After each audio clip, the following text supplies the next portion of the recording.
She was just a trauma surgeon walking to her car after a 14-hour shift, until the sniper's bullet meant for the senator missed by inches, and she became the only person standing between a dying politician and certain death. What the assassin didn't know was that Dr. Sarah Kim wasn't just any doctor. She was a former Navy combat medic who could stop bleeding under fire and turn a city street into an operating room.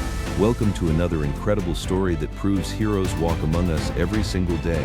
Before we dive into this remarkable tale of courage under fire, tell me in the comments, what city are you watching from today? And if stories of everyday heroes inspire you, hit that subscribe button because we're just getting started.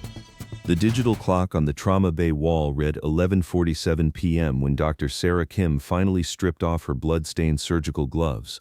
14 hours, that's how long she'd been on her feet, moving from one emergency to another in the controlled chaos of St. Mary's Hospital Emergency Department. "Another successful save, Dr. Kim," said Nurse Rodriguez, cleaning up the last of the equipment from their latest case, a construction worker who'd fallen 3 stories and somehow lived to tell about it. Sarah nodded, exhaustion weighing on her shoulders like a lead blanket. At 34, she'd been doing this for 8 years, but nights like this still tested every limit she thought she had. "Thanks, Maria. Make sure his vitals are monitored every 15 minutes for the next 4 hours. Any sign of internal bleeding, page me immediately." "You're not going home?" Maria asked, though she already knew the answer. Dr. Kim never left until she was absolutely certain her patients were stable.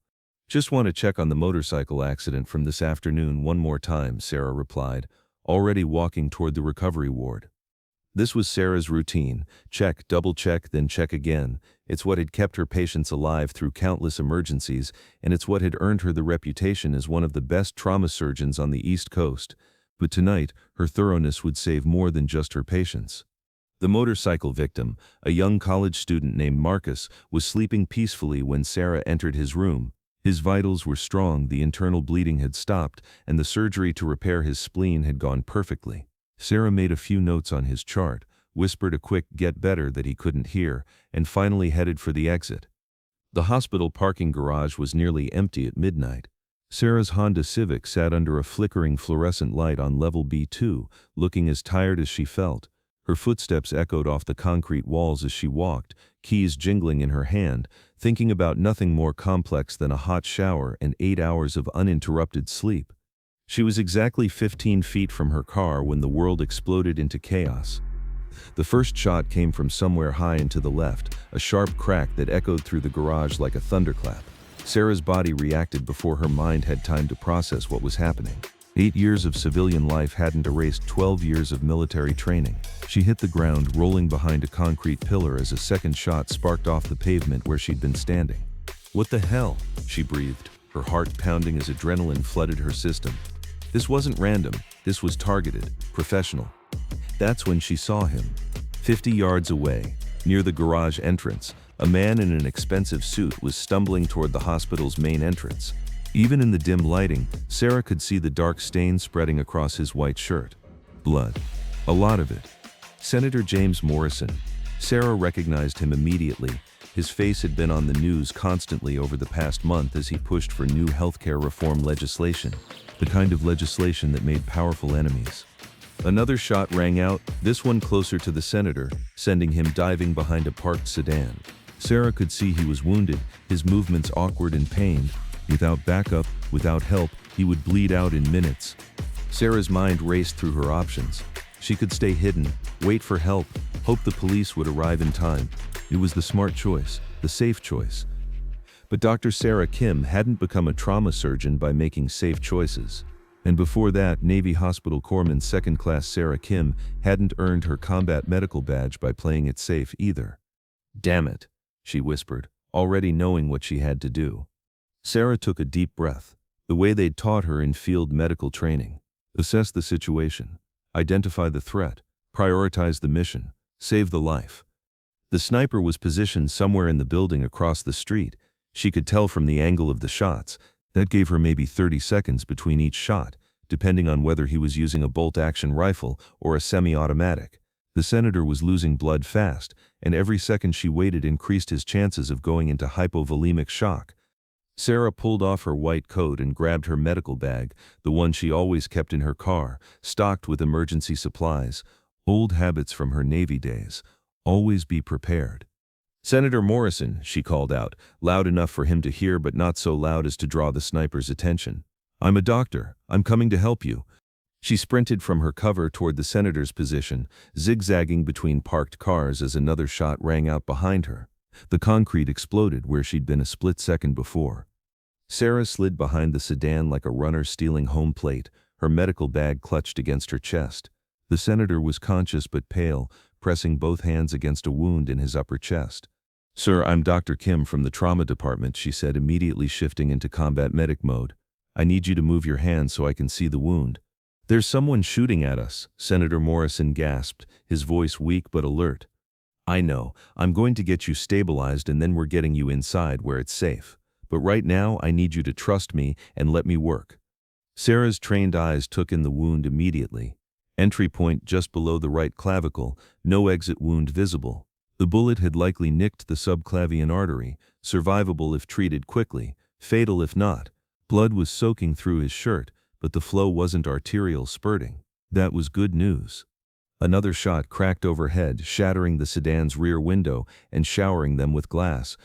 We need to move, Sarah said, already working. She ripped open her medical kit, pulling out gauze pads, pressure bandages, and a trauma dressing. I'm going to pack this wound to slow the bleeding, then we're going to move toward the hospital entrance. Can you walk? I think so, the senator replied, grimacing as Sarah applied pressure to his wound. Good. When I say move, we move fast. I'll keep pressure on the wound while we run. Ready? But before the senator could answer, Sarah heard something that made her blood run cold. Footsteps. Coming down the parking garage ramp. Heavy boots. Moving with purpose. The sniper wasn't content to wait them out. He was coming to finish the job. Change of plans, Sarah whispered urgently. She could hear at least 2 sets of footsteps now moving methodically through the parking garage. We can't run for the entrance. They'll cut us down in the open. Senator Morrison's face was getting paler by the minute. Sarah checked his pulse, rapid and thready. They were running out of time. Listen to me carefully, she said, her voice taking on the calm authority that had saved lives in field hospitals from Kandahar to Fallujah. I served as a Navy combat medic before medical school. I've treated gunshot wounds under fire before. We're going to get through this, but I need you to do exactly what I tell you. The senator nodded weakly, seeming to draw strength from her confidence. Sarah quickly assessed their position. They were trapped between 2 rows of cars, with the hospital entrance about 70 yards away. The footsteps were getting closer, maybe 40 yards, and closing. She could hear them splitting up, trying to flank their position. First, we're going to stop this bleeding properly, Sarah said, pulling out a hemostatic agent from her kit, military-grade clotting powder that she'd kept stocked out of old habit. This is going to hurt, but it'll save your life. She packed the wound with gauze soaked in the clotting agent, then applied a pressure bandage that would hold even if they had to run. The senator gritted his teeth but didn't make a sound. You were military? He asked through clenched teeth. Hospital corpsman, Navy. 2 tours in Afghanistan, 1 in Iraq. I've seen worse wounds than this, and those guys lived to tell about it. So will you. Another shot rang out, closer this time. Sarah could see the muzzle flash reflected in the car windows. The shooter was maybe 30 yards away now. Here's what we're going to do, Sarah said, finishing the bandage work. We're going to use the cars for cover and move toward the emergency entrance. I'm going to stay between you and the shooter. When I say run, you run. When I say drop, you drop. Understood? Doctor, you don't have to. Yes, I do. Sarah cut him off. It's what I swore to do. Preserve life, relieve suffering, do no harm. That includes making sure you don't die in a parking garage. Sarah helped the senator to his feet, keeping one hand on his arm to steady him. With her other hand, she grabbed a piece of broken glass from the ground, not much of a weapon, but better than nothing. Move, she whispered. They crept forward between the parked cars, Sarah constantly scanning for movement. Her combat training was coming back like muscle memory. How to move silently, how to use cover and concealment, how to keep a wounded soldier alive while under fire. 30 yards from the entrance, Sarah heard the footsteps stop. That was bad. It meant the shooters had found a position where they could see the hospital entrance. They were waiting. We're pinned down, she whispered to the senator. But I have an idea. Sarah pulled out her cell phone and dialed 911. 911, what's your emergency? This is Dr. Sarah Kim at St. Mary's Hospital. We have an active shooter in the hospital parking garage. I'm treating a gunshot victim, Senator James Morrison. We need immediate police and ambulance response. I'm a trauma surgeon and former Navy corpsman. The shooters are armed with rifles and are currently between us and the hospital entrance. Dr. Kim, units are already en route. Can you get to safety? Negative. Patient has a subclavian artery wound and needs immediate surgical intervention. How long until backup arrives? 5 minutes, maybe less. 5 minutes. That was an eternity when you're bleeding out. Senator, how are you feeling? Sarah asked, checking his pulse again. It was getting weaker. Like I've been shot, he said with a weak smile. But better than I did 5 minutes ago. That's when Sarah heard the sirens. Faint, but getting closer. The cavalry was coming. But the shooters heard them too. The sound of sirens changed everything. Sarah could hear rapid movement from the shooters' position. They were repositioning, probably trying to get a clear shot before the police arrived. This was their last chance to complete their mission. They're going to make a move, Sarah told the senator. As soon as those police cars get here, we run for it. I don't care how much it hurts. We run like our lives depend on it, because they do. Senator Morrison nodded, his jaw set with determination. Despite the blood loss and pain, Sarah could see the steel that had gotten him elected to the United States Senate. The first police car came screaming into the parking garage, its lights strobing red and blue off the concrete walls. That's when the shooting started in earnest. Automatic weapons fire erupted from 2 positions. They had brought backup after all. Bullets sparked off cars and concrete, shattering windows and punching holes in metal. The police car's windshield exploded as it skidded to a stop behind a concrete barrier. Police, drop your weapons, came the amplified voice from behind the police car. The response was another burst of gunfire. Now, Sarah shouted. She and the senator ran, Sarah keeping her body between him and the shooters.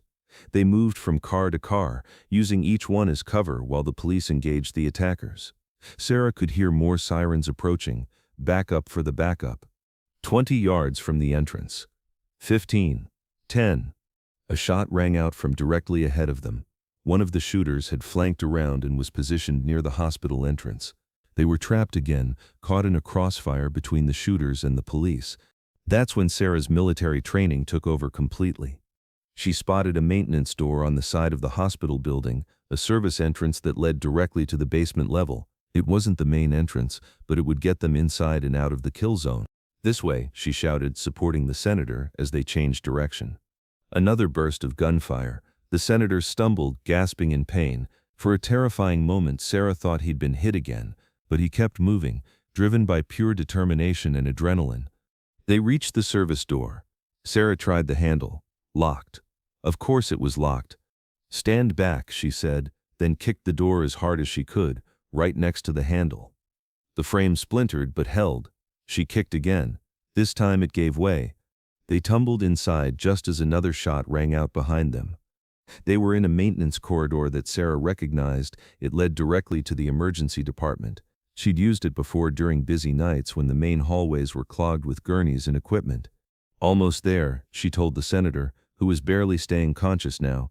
Blood was seeping through the bandage. They needed to get to an operating room immediately. Sarah kicked open the door at the end of the corridor and they stumbled into the emergency department. The night shift looked up in shock at the sight of Dr. Kim supporting a bloody man in an expensive suit.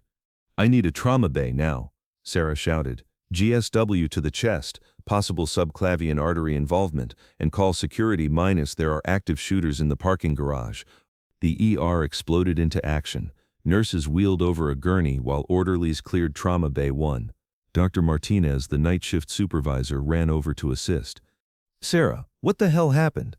Sniper attack in the parking garage. Patient is Senator James Morrison. I've been treating him under fire for the past 15 minutes. We need to get him to OR stat. As they transferred the senator to the gurney, Sarah could see police officers securing the hospital entrances. Through the windows, she could see SWAT vehicles and ambulances filling the parking lot. Senator Morrison, you're going to be fine, Sarah said as they wheeled him toward the elevator. We're going to take good care of you. He grabbed her wrist with surprising strength. Thank you, he whispered. You saved my life. Just doing my job, Sarah replied, but she was already thinking ahead to the surgery they would need to perform. Operating room 3 was prepped and ready by the time they got the senator upstairs. Sarah quickly scrubbed in while the anesthesiologist prepped him for surgery. Dr. Martinez would assist along with surgical nurse Janet Collins, Sarah's preferred team for complex trauma cases. "What are we looking at, Sarah?" Dr. Martinez asked as they draped the patient. "Entry wound below the right clavicle, no exit wound. Based on the bleeding pattern and pulse characteristics, I believe the bullet nicked the subclavian artery and may have fragments near the superior vena cava. We need to get in there, find the bullet, repair any vascular damage, and make sure there's no damage to the lung." Sarah made the initial incision with steady hands despite everything she'd been through in the past hour. This was her element, the operating room where she could fix what violence had broken. "There's the entry tract," she said, following the path of the bullet through tissue and muscle.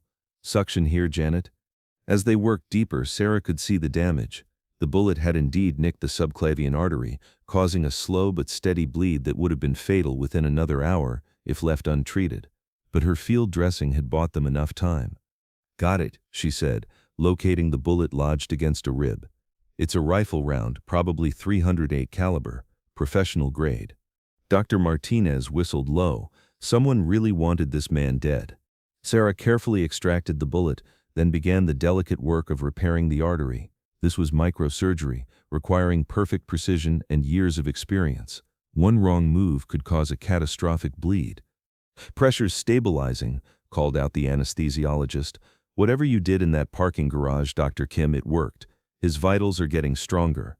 For the next 2 hours, Sarah worked with the focused intensity that had made her reputation. She repaired the artery, removed bone fragments, and ensured there was no damage to the lung or surrounding structures. It was delicate, demanding work that required every bit of her skill and experience. "Last suture," she finally announced as she closed the chest cavity. "He's going to be fine. Full recovery expected." As they wheeled Senator Morrison to recovery, Sarah finally allowed herself to feel the exhaustion that had been building for the past 3 hours. But there was something else, a sense of satisfaction that went beyond just saving a life. She had used every skill she'd ever learned, both military and civilian, to do what she'd sworn to do: preserve life. The hospital lobby was chaos when Sarah finally emerged from surgery at 4:30 a.m. News crews, federal agents, police detectives, and hospital administrators filled every available space. The assassination attempt on Senator Morrison was already national news. "Dr. Kim?"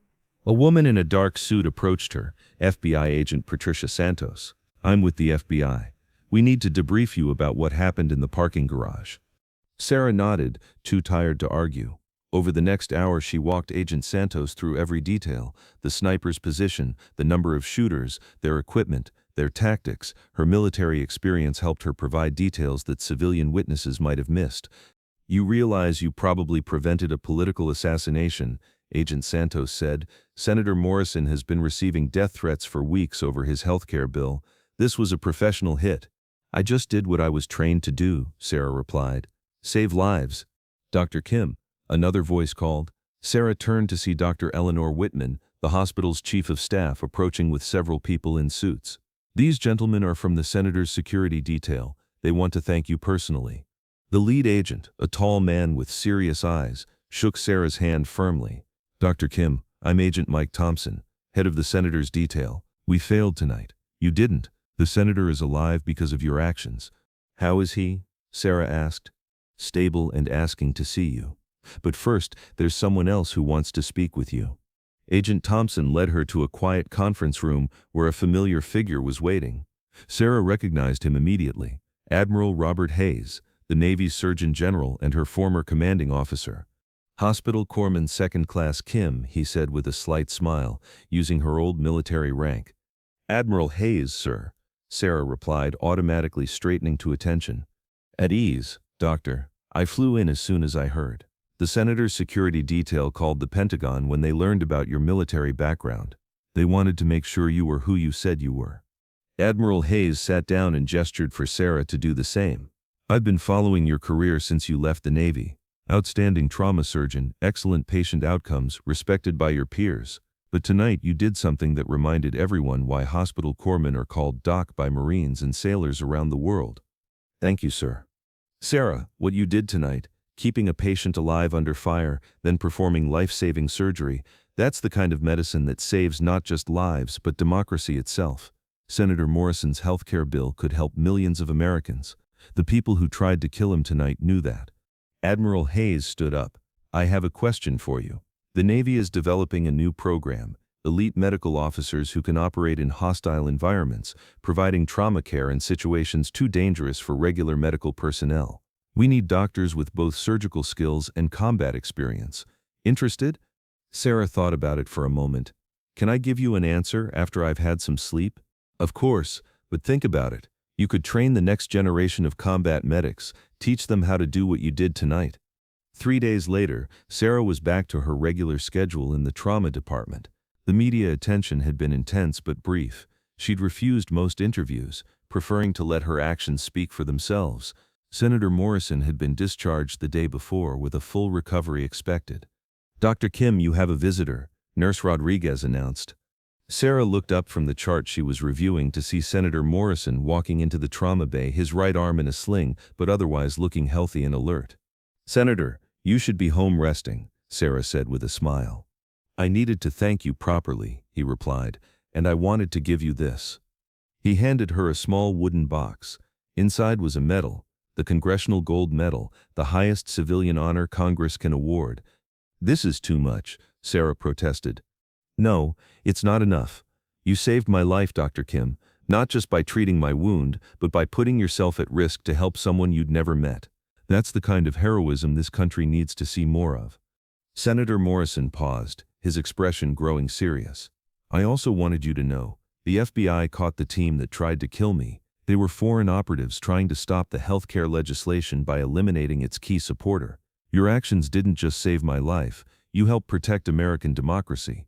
Sarah felt the weight of the medal in her hands. It was beautiful, but more than that, it represented something she'd never sought but had always embodied, the idea that ordinary people could do extraordinary things when circumstances demanded it. There's something else, the senator continued. The president would like to meet you. There's going to be a ceremony at the White House next week. Will you come? Sarah thought about Admiral Hayes's offer, about the opportunity to train the next generation of combat medics. She thought about the young doctors and nurses around her who looked up to her as a mentor. She thought about all the lives she could still save, both in the hospital and potentially in the field. I'll be there, she said finally. 1 week later, Sarah stood in the Rose Garden of the White House as the President of the United States presented her with the Medal of Freedom, the nation's highest civilian honor. In the audience sat her parents, her colleagues from the hospital, and Admiral Hayes, who would soon welcome her back to the Navy as a lieutenant commander in charge of the new combat medicine training program. Dr. Sarah Kim represents the best of America, the president said during the ceremony. When faced with danger, she ran toward it, not away from it. When confronted with violence, she responded with healing. When others might have thought only of their own safety, she thought only of preserving life. As Sarah accepted the medal, she thought back to that night in the parking garage. She hadn't planned to be a hero. She'd just been a tired doctor walking to her car after a long shift. But when the moment came, her training, both military and medical, had taken over. Later at the reception, Senator Morrison approached her one more time. Dr. Kim, I have one final question for you, he said. What's that, Senator? That night when you first saw me bleeding in the parking garage, what made you decide to help? You could have stayed hidden, waited for help. Why risk your life for a stranger? Sarah thought about the question for a moment, then smiled. Senator, I took an oath when I became a doctor. First, do no harm. But before that, I took another oath when I joined the Navy, to defend the Constitution and protect American lives. That night, I wasn't just Dr. Kim, the trauma surgeon. I was Hospital Corpsman Kim, United States Navy, and corpsmen don't leave anyone behind. Senator Morrison nodded, understanding completely. The country needs more people like you, Dr. Kim. Sarah looked around the room at the assembled dignitaries, at the flag hanging from the White House wall, at the medal in her hands that represented not just her actions, but the actions of countless others who serve without recognition every single day. The country already has them, Senator. They're in hospitals and fire stations, on military bases and police departments, in schools and communities all across America. They're the people who run toward danger when others run away. They're the ones who choose service over self, duty over comfort. Most of them will never get a medal or a ceremony, but they're out there every single day making the choice to help others. As the evening wound down, Sarah stepped outside onto the White House lawn. She could see the lights of Washington, D.C. spreading out before her, millions of people going about their lives, protected by thousands of others they would never meet. Tomorrow, she would return to St. Mary's Hospital for her final week as a civilian trauma surgeon. Next month, she would report to the Naval Medical Center to begin training the next generation of combat medics. But tonight, she was just Dr. Sarah Kim, a woman who had been in the right place at the right time with the right skills to save a life. Sometimes, that's all it takes to be a hero. 6 months later, Lieutenant Commander Sarah Kim stood before her first class of combat medic trainees at the Navy Medical Center. 24 men and women who would soon deploy to hostile environments around the world, carrying the knowledge she was about to impart. Today we're going to learn about treating trauma under fire, she began. Some of you may find yourselves in situations where you need to save a life while people are trying to end it. The principles you learn here could mean the difference between life and death, not just for your patients, but for the missions you support. One of the trainees, a young petty officer named Jackson, raised his hand. "Ma'am, is it true you saved a senator's life in a hospital parking garage?" Sarah smiled. The story had become something of a legend in military medical circles, growing in the telling until some versions barely resembled what actually happened. "I treated a gunshot wound victim under hostile conditions," she replied, "but that's not what I'm here to teach you about. I'm here to teach you that every life you save matters, whether it's a senator or a soldier, a child or a grandmother. The techniques are the same. The dedication required is the same, and the oath we take to preserve life and relieve suffering applies to everyone equally." Sarah walked to the whiteboard and wrote 3 words: assess, treat, evacuate. These are the 3 phases of combat medicine. First, you assess the situation and the patient. Second, you treat the immediate life-threatening injuries. Third, you evacuate to definitive care. Simple in concept, but each phase requires split-second decision-making under extreme stress. As she began the lesson, Sarah thought about the journey that had brought her here, from hospital corpsman to trauma surgeon to combat medicine instructor. Each step had prepared her for the next, building the skills and experience she now passed on to others. The assassination attempt in the parking garage had lasted less than an hour, but its impact would continue for years to come as the medics she trained would take their skills to battlefields and emergency rooms around the world, saving lives she would never know about. That night, as Sarah reviewed her lesson plans for the next day, her phone buzzed with a text message. It was from Senator Morrison, who had returned to work full-time and was pushing his healthcare legislation through Congress. "Dr. Kim wanted you to know the healthcare bill passed the Senate today. Millions of Americans will have access to better medical care because you kept me alive long enough to fight for it. Thank you again. Fina J.M." Sarah set down her phone and looked out the window at the Navy Medical Center campus where the lights were still on in several buildings. Somewhere in those buildings, doctors and nurses were working through the night, saving lives, just as she had done for years. She thought about the young medics she was training, who would soon carry those same skills to places where lives hung in the balance every day.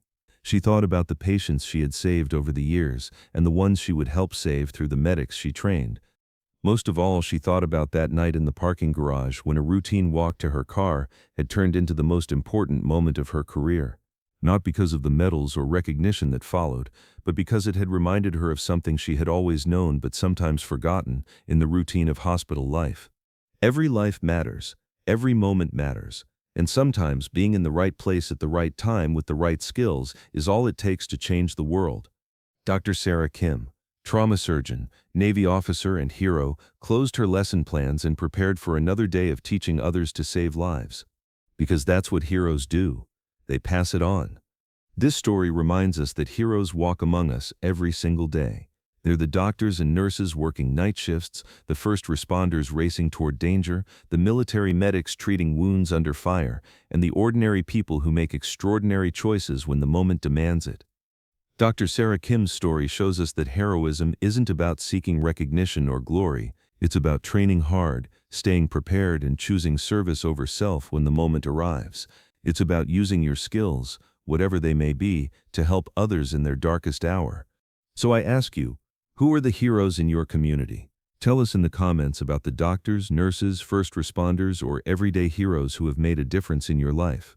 Let's honor their service and sacrifice. And if this story inspired you, subscribe to our channel for more incredible tales of courage, sacrifice, and heroism. Because these stories matter. These heroes matter. And their legacy lives on in every life they save and every person they inspire to serve others. Thank you for watching, and remember, you never know when you might be called upon to be someone else's hero. Stay ready, stay trained, stay committed to serving something bigger than yourself. The world needs more heroes. Maybe one of them is you.